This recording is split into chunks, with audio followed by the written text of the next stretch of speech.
membre confirmé de l'OPH, sous-section Patmos 5, section d'arrondissement Patmos.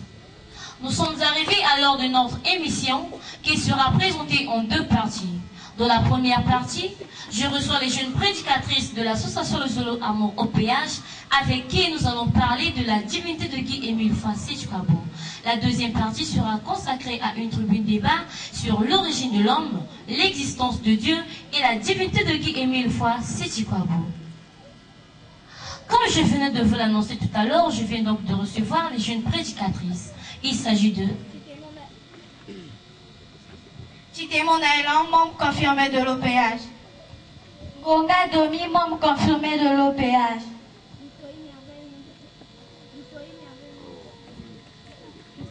Bitoye Merveille, membre confirmé de l'OPH. Chitemon Romélie, membre confirmé de l'OPH. La RTA OPH a organisé cette émission pour parler de la divinité d'un homme qui défère les chroniques, à savoir Guy-Émile Foix-Séthiouabo. Sœur Chitemon Naï, que dites-vous sur la divinité de cet homme? Merci Madame la journaliste de m'avoir accordé la parole. Avant d'aborder ce thème qui bouleverse le commun des mortels, permettez-moi de définir le mot divinité. Je vous en prie. Étymologiquement parlant, la divinité est la nature divine. Et nous entendons par œuvre divine toute œuvre accomplie par Dieu qu'aucune intelligence ne peut expliquer ni en sonder les profondeurs. Les œuvres de la création est le témoignage palpable qui puisse parler de la divinité de Dieu. La divinité de Dieu est la manifestation de l'éternel Dieu lui-même. J'en ai terminé. Avez-vous quelque chose à ajouter sur Gonga Domi? Bien sûr, Madame la journaliste. Cette manifestation s'opère en trois personnes divines. Le Père, le Fils et le Saint-Esprit. Et nous pouvons le découvrir dans Matthieu 3 de 16 à 17. En effet, dans Matthieu 3 de 16 à 17, il est écrit, je cite, « Dès que Jésus eut été baptisé, il sortit de l'eau. Et voici une voix se fit entendre des cieux ces paroles. Celui-ci est mon Fils bien-aimé en qui j'ai mis toute mon affection. » Fin de citation. J'ai l'impression que vous tournez autour du pot. Pouvez-vous être plus clair et nous parler sans embâche de la divinité de cet homme, Sœur Bitoye Merveille? Non, ce n'est pas pour amuser la galerie que mes prédécesseurs ont fait appel au contexte historique. C'est plutôt pour mieux vous faire comprendre la divinité de Guy-Émile Foix-Séthiouabo. Bien que homme de la terre, Guy-Émile Foix-Séthiouabo n'est pas un homme de la terre. On peut s'en convaincre en scrutant sa vie terrestre. De la naissance à nos jours. Premièrement, Guy-Émile Foix-Séthiouabo a eu une naissance hors du commun de mortels. Il est né sans placenta ni cordon ombilical, en 3 palmiers, en environ de 4h et 5h du matin. Deuxièmement, en tant que sacrificateur universel selon l'ordre de Melchisédek, il fit passer le premier membre de l'OPH. Troisièmement, retenons qu'à 9 ans, Émile tombe sérieusement malade et reste dans le coma pendant 3 ans et demi. Quatrièmement, Émile est enlevé au ciel par 3 anges de l'Éternel à Lodjima dans la maison de Papa Gothard. Plusieurs exemples montrent que Guy-Émile Foix-Séthiouabo n'est pas un homme de la terre. Il est différent du commun des mortels. Vous dites que Guy-Émile Foix-Séthiouabo a été enlevé au ciel. Mais il n'est pas le seul homme de Dieu qui est allé au ciel. Avant lui, d'autres hommes de Dieu sont allés. Prenons l'exemple du prophète Élie qui monta au ciel dans un tourbillon. Vous pouvez le lire dans 2 Rois 2, de 9 à 11. Enoch ici est allé au ciel, frère Chitemon Romélie. Merci Madame la journaliste de m'avoir accordé la parole. Émile n'est pas comparable à d'autres hommes de Dieu. Vous prenez l'exemple d'Élie et d'Enoch qui ont été enlevés au ciel. Mais ce que vous oubliez, c'est qu'ils ne sont pas revenus sur terre. Or, Émile va au ciel et revient sur terre. Je ne sais pas si vous saisissez la différence. Bien sûr que la différence est évidente, certes. Émile apparaît comme étant un être exceptionnel. Mais ce n'est pas pour autant dire qu'il est un être divin. Justement, parlons-en. Souvenons-nous qu'avant de repartir chez son père, Jésus nous laisse une promesse. Il dit, je cite, « Je prierai le Père et il vous donnera quelqu'un pour vous aider, quelqu'un qui sera avec vous pour toujours. » C'est l'Esprit de vérité. Jean 14, versets 16 à 17. Fin de citation.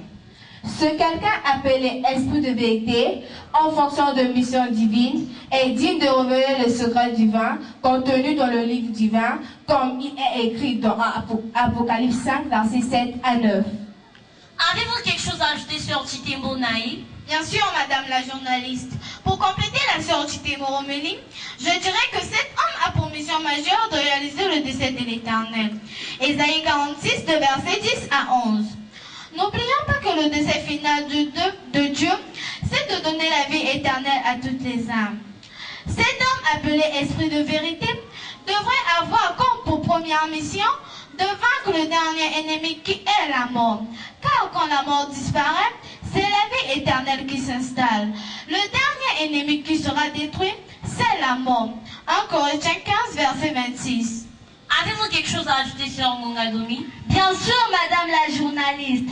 Je voulais préciser qu'il a fallu donc que cet homme appelé Esprit de vérité vienne au monde afin de combattre le dernier ennemi qui est la mort. C'est alors que Jésus décide d'envoyer quelqu'un dont le nom abrège toute sa mission. Loufa Sechikwabo, nom signifiant en l'un des dialectes du Congo-Brazzaville, la mort arrête-toi là. En effet, le Dieu de consolation agissant en lui, lui apporte la consolation. Le Seigneur dit, c'est moi qui vous console. Qui es-tu pour avoir peur de l'homme mortel et du fils de l'homme pareil à l'herbe? Ésaïe 51, verset 12. Jusqu'à présent, je n'arrive pas à saisir la raison pour laquelle vous affirmez que c'est réellement Guy-Émile Foix-Sechikwabo qui a été choisi pour accomplir cette mission divine. Mais qu'est-ce qui prouve réellement que c'est Guy-Émile Foix-Sechikwabo qui a été choisi pour accomplir cette mission divine? Sœur Bitouni Merveille. De toute évidence, Guy-Émile Foix-Sechikwabo, conscient de sa mission, c'est d'arrêter la mort, le dernier ennemi pour la vie éternelle. Dans un message audio adressé à la population du district de Boko, le 5 octobre 2005, révèle son identité. Il affirme que ceux qui veulent savoir qui est-il, lisent dans Jean 16 de 10 à 15. Et ajoute que il envoie de la lumière de Dieu partout dans le monde entier. À travers ce passage biblique de Jean 16, versets 10 à 15, nous réalisons bien que Jésus, notre Sauveur, fait une promesse. Il promet envoyer un homme qui parlera de vive voix de ce qu'il aura entendu ou vu auprès de Dieu ou Jésus. C'est donc Jésus lui-même qui lui confie sa mission secrète et divine. Je comprends. Il me semble que vous comprenez vite, mais il faut expliquer pendant longtemps. N'ironisez pas, c'est clair, j'ai bien compris. Nous sommes arrivés au terme de notre première partie sur Chitembo Naï, fondement de la fin. Eh bien, avant de terminer, j'aimerais revenir sur le passage biblique de Jean 16, versets 10 à 15, ce passage qui nous révèle la véritable identité de Guy-Émile Foix-Sechikwabo. C'est le consolateur, l'esprit de vérité promis par Jésus. Il est établi pour continuer sa mission. D'ailleurs, Dieu le Père lui-même se fit chair en Jésus-Christ. Voilà pourquoi Jésus déclame: ne crois-tu pas que je suis dans le Père et que le Père est en moi? Les paroles que je vous dis, je ne les dis pas de moi-même. Le Père qui demeure en moi, c'est lui qui fait les œuvres. Jean 14, verset 10. Dieu le Père qui est en train de se révéler en Jésus-Christ est en train de se révéler actuellement en Guy-Émile Foix-Sechikwabo, l'esprit de vérité. Il n'y a aucun doute. Guy-Émile Foix-Sechikwabo, l'esprit de vérité, Dieu parmi les hommes. Nous sommes arrivés au terme de notre première partie de notre émission. Nous remercions les jeunes prédicatrices de l'association Le Solo Amour au péage à qui nous souhaitons bonne fête. Avant d'aborder notre deuxième thème, nous allons repartir vers la cabine technique pour nous souffler un peu.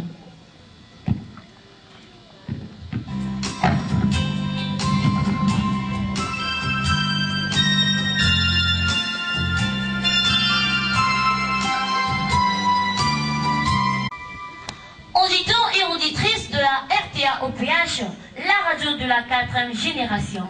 Comme je venais de vous l'annoncer tout à l'heure, nous allons à présent aborder les thèmes qui alimentent les débats, à savoir l'origine de l'homme, l'existence de Dieu et la divinité de Guy-Émile Foix-Sechikwabo. Pour en débattre, nous allons recevoir ce plateau nos invités qui représente chacun un courant d'idées ou de pensée. Il s'agit de... La sœur Bibombo Mapassimazozka Beni, historienne. Monsieur Wissika Zoziloïk, astrophysicien. La sœur Tunglou Nyanga Djevé, Odester, scientifique. Le frère Kiinubris, membre confirmé de l'OPH. Madame Bibongo Beni, quel est votre point de vue sur l'origine de l'homme? Merci Madame la journaliste de m'avoir accordé la parole. L'histoire de l'homme commence dans les forêts tropicales. Il y a 65 millions d'années avec l'apparition des primates, en passant par l'Australopithèque, l'Homo habilis, l'Homo erectus et enfin l'Homo sapiens sapiens, l'homme moderne. Les archéologues ont fait plusieurs découvertes, parmi lesquelles je peux citer en 1856, découverte du premier hominidé, l'homme du Néandertal. En 1925, découverte du premier Australopithèque en Afrique du Sud. En 1974, Yves Copin découvre l'Éthiopie, Lucie le premier squelette d'Australopithèque. En 2002, découverte au Tchad du crâne de Toumaï, notre plus vieille ancêtre, environ de 7 millions d'années. Si le crâne de Toumaï, notre plus vieil ancêtre, a été découvert au Tchad en 2002, cela revient à dire que le premier homme est noir, frère Zonziloïk. La génétique nous enseigne suffisamment dans ce domaine avec l'ADN, porteur de l'information génétique. L'ADN assure le contrôle de l'activité des cellules. L'ADN peut se lire ainsi comme une sorte de calendrier où est inscrite l'histoire de l'origine de l'homme, comme celle des migrations, des invasions et des colonisations. Grâce à cette horloge moléculaire, les généticiens ont calculé que tous les humains d'aujourd'hui descendent d'une seule même femme vécue en Afrique, il y a environ 150 000 ans. Professeur, vous dites que nous descendons tous d'une femme vécue en Afrique il y a 150 000 ans. À votre avis, cette femme sera-t-elle noire ou blanche? Je pense qu'au départ, tous les homo sapiens étaient noirs. Si au départ tous les homo sapiens étaient noirs, cette femme était noire. D'où vient donc la race blanche? La différence des races s'explique depuis que les chercheurs ont découvert sur le poisson zèbre une mutation génétique responsable de la décoloration de ses rayures. Cette découverte a permis d'identifier chez l'homme un gène baptisé SLC24AS. Ce gène est impliqué dans la formation de la mélanine. Celui-ci existe en deux versions, l'une commune aux Africains et aux Asiatiques de l'Est, l'autre qu'on retrouve chez les Européens. Cette différenciation apparue il y a environ 40 000 ans. À ce stade du débat, frère Kiinubris, avez-vous quelque chose à ajouter? Bien sûr, madame la journaliste. Les scientifiques viennent de mettre l'eau dans mon moulin en affirmant que l'Afrique est le berceau de l'humanité et que nous descendons d'une même femme noire africaine. Justement, les propos des scientifiques rejoignent les affirmations de Guy-Émile Fassé-Chouabo sur l'origine de l'homme. Eh bien, madame la journaliste, mais c'est évident. Guy-Émile Fassé-Chouabo est au-dessus de toute intelligence. Il a ensuite apporté la précision en affirmant que le premier homme Adam a été créé au Congo-Brazzaville. Quoi? Le premier homme Adam a été créé au Congo-Brazzaville? Mais votre information est trop gratuite. Excusez-moi, je pense que vous n'allez pas vous contredire sur ce plateau éminent chercheur. Vous venez de dire tout à l'heure que les archéologues ont découvert en 2002, au Tchad du crâne de Toumaï, notre plus vieille enceinte d'environ 7 millions d'années. Et vous êtes sans ignorer que, comme nous l'a affirmé votre collègue scientifique, nos ancêtres ont connu un flux migratoire de l'Afrique vers d'autres continents. Eh bien, c'est pendant ce flux migratoire que nos ancêtres partis du Congo-Brazzaville se sont retrouvés au Tchad. Je ne m'en disconnais pas. La découverte du crâne de Toumaï en Afrique centrale, non loin du Congo-Brazzaville, et plus précisément au Tchad, me paraît logique. Le premier homme a été créé au Congo-Brazzaville et c'est pas par hasard que le crâne de Toumaï, notre plus vieil ancêtre, a été découvert au Tchad en 2002. À présent, nous pouvons aborder notre deuxième thème sur l'existence de Dieu. Monsieur Zonziloïk, vous qui êtes astrophysicien, croyez-vous en Dieu? Très bonne question. Vous savez, lorsque je capte avec mon télescope cette lumière partie il y a des milliards d'années d'une lointaine galaxie, je sens une émotion intense. Je me sens cosmiquement connecté. C'est l'astrophysique qui m'a amené à la métaphysique, parce que c'est une discipline qui touche à l'origine de l'univers.